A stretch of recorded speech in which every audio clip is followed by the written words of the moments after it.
Aquí na magatolda temporariamente ta conduci clase el paso ng National High School mientras no hay pa acaba construir con mga edificio de la escuela. Puera que alboroto y abierto el lugar, problema también del mga estudiante el malodo lugar llegar el tiempo ulan. Según con un estudiante si Melanie, na sitwasyon de la escuela taman pasensya lang según sila para poder lang atende klase. Ella admití que hindi komportable el lugar para estudiar pero por causa na su deseo aprende, maskin ulan ta anda syempre ele na eskwela. Mga di talaga, ma'am. Yung wala kaming, hindi kami nakakapag-study na maayos, like maingay. So, yun po. And dun po sa kabilang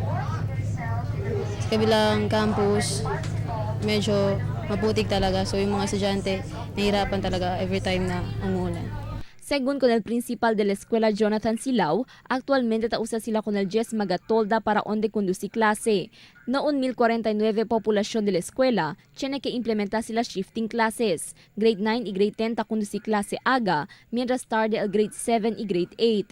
Optimismo según el principal que él acaba construir con el mag-edificio este año. En tal caso, según kay Forte Ulan, él coordina según el escuela na barangay para suspende con el clase.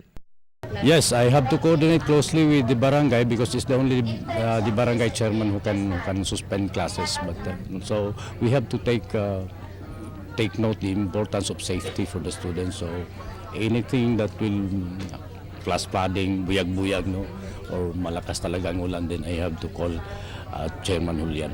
Na lokasyon de la escuela, aquí nalantawan Pasonanca, uno del mga temporary learning space ya pone na altura lugar. Lokaw man na altura lugar el cuantos porción de la escuela, pero libraw según este na mga timpag del Chera. El Pasonanca National High School ya ocupa más de un año adentro del Pasonanca Elementary School y otro más de un año na parque de Pasonanca.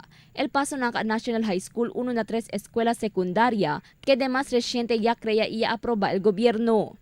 Cristal Almonía, Dateline Zamboanga.